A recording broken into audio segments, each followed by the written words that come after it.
Hello everyone. Welcome back to the playlist of Power Electronics.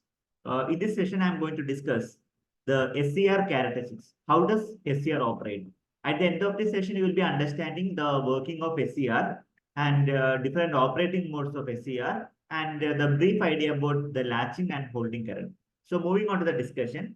So as you can observe, the basic speciality of SCR. So the important thing is it's a semi-controlled device. Okay, so we can, why it is called semi-controlled device? Because we can control only during on state. Fine. So like by providing the gate triggering, by providing the gate current, you can turn on SCR. But turning off, we cannot. If you remove the gate current, it never turned off. Okay, that is why it is called a semi-controlled device. It is one of the important questions. Why SCR is known as semi-controlled device? Why? Because by providing the suitable gating current, we will be turning on SCR. But if you withdraw or if you remove the gating current, transistor remains its on state only. Correct? So that's why it's known as a semi-controlled device. I hope you understood my point.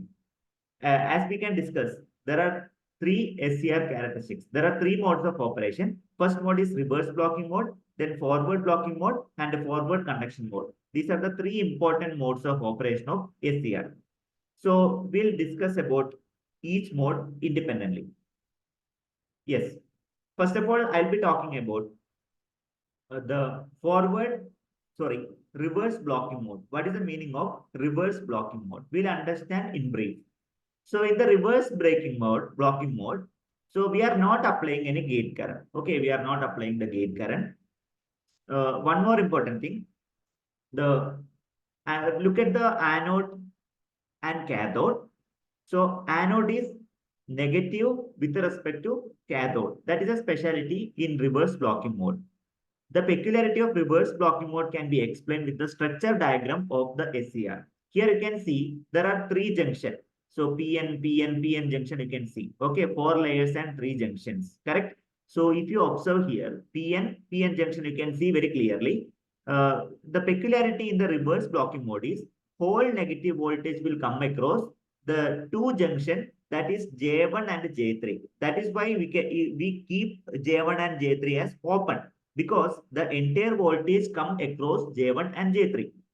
But the thing is, the J2, that will be breaking. J2, the J2 junction will be like operating, or will be short circuited, or it will break. So here you can see like J3 breaks first due to heavily doping in N plus layer. Look at this. The J3s belong to this particular layer, N plus layer. That will break. So here you can see like what about J1? J1 is lightly doped and it never break easily. Okay, that's a specialty. If you want to break, suppose if you want to break J1, you require high reverse voltage. So you need to apply the high reverse voltage in order to break the junction J1. J3 will break because N plus is heavily doped. No issues, it will break. But what about J1? J1 never breaks. If you want to break the J1, what is the solution? Apply reverse voltage. So as you can see, so we have the SCR. So listen here. So we have SCR, correct? You can see SCR, anode and cathode. Here, what is the specialty? We are applying the negative voltage. Okay, that means anode is negative with respect to cathode. If you are applying the high reverse voltage here, ultimately the device will be spoiled. So that is why we never operate SCR in the reverse blocking mode. Any confusion you can put in the comment box. I'm happy to reply. In the examination point of view, better draw two diagrams and you can explain. So which are now the junctions will operate? What about the junction? What about the J1 and J3, which is heavily doped, which is lightly doped?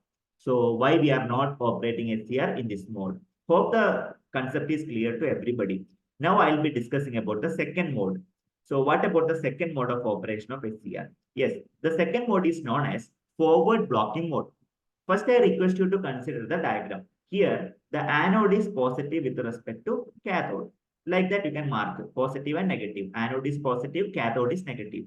Here, you can mention the gate terminal also. But we are not using it. Remember, we are not using the gate current here. Okay. This mode is, however, we call it as forward blocking mode because anode is positive with respect to cathode.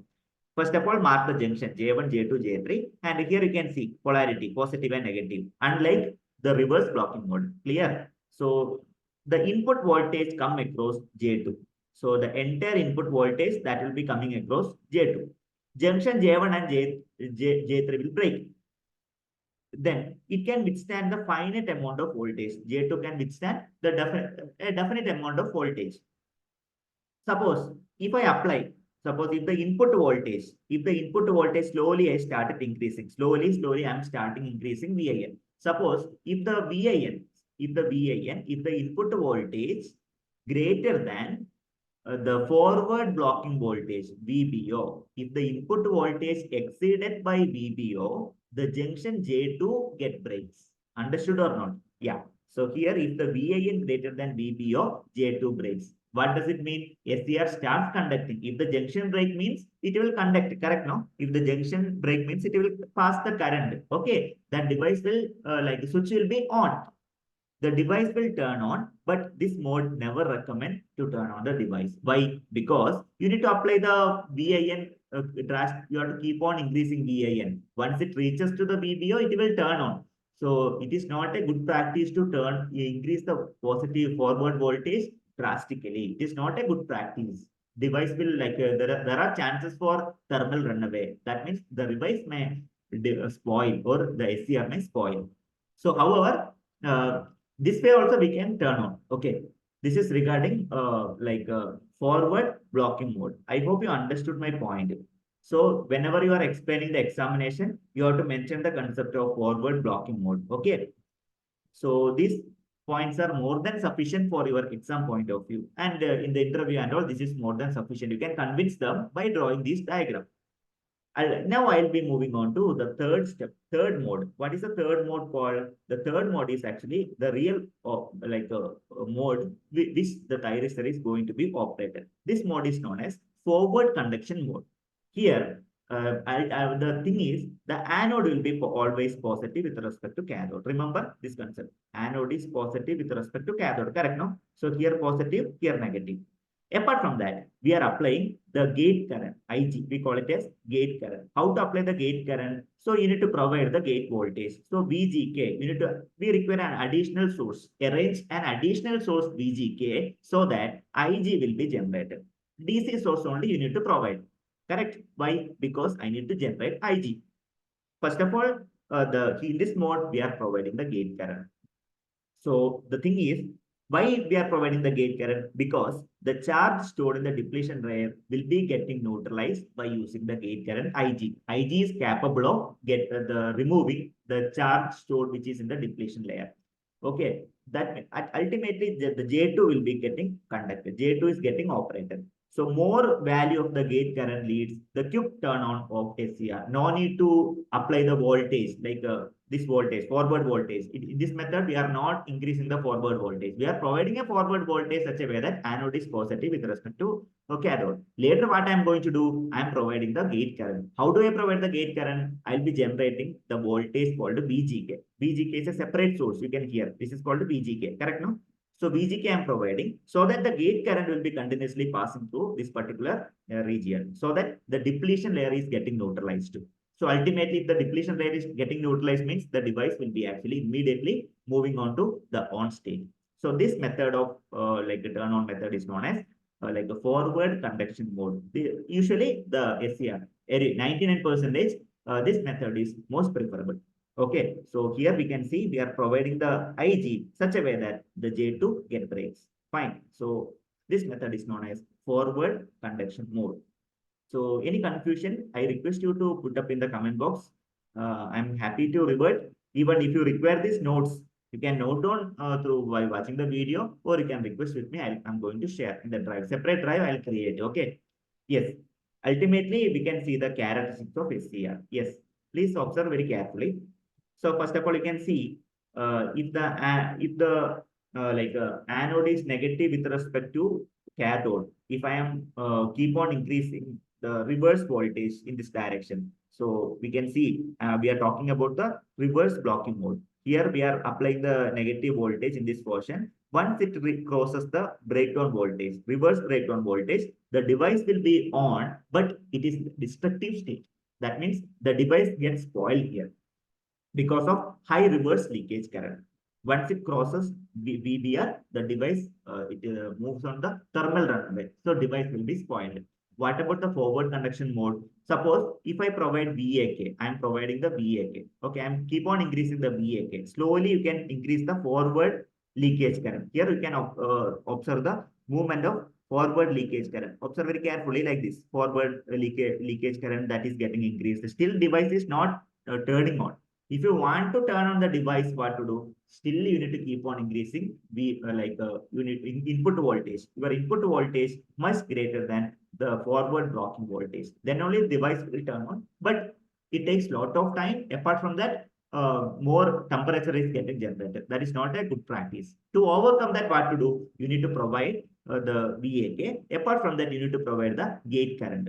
If I provide the gate current, here you can see like if you go for like a forward blocking mode, we are not using any gate current. So if you slowly increase the gate current like IG3, IG2, IG1, if I increase the gate current, what is going to happen? Immediately the device will move on this particular state and it is going to be turned on. That means conduction state. Immediately it moves on. It never wait up to this particular point. No need to reach up to M. Instead of reaching M, immediately device will be moving on to on state because we are providing the gating current. The gating current is going to neutralize the depletion layer. The device will be moving on to on state, forward conduction state. This is regarding the forward conduction mode. I hope you understood the point. So latching and holding current, I'm going to discuss in the next session so that concept will be very clear. Let me know if you have any doubts regarding this particular topic. I'm happy to answer. Remember, this is most important question for your exam point of view. So I think you can manage this particular topic. So write the notes. You can start preparing. I wish you all the very best for your examination. Thank you for watching this video. If you are watching my YouTube channel first time, I request you to subscribe and share with the concerned stakeholders, those who are using this particular subject, those who are studying and like teaching and learning this particular subject. Thank you so much for watching this video. Happy learning.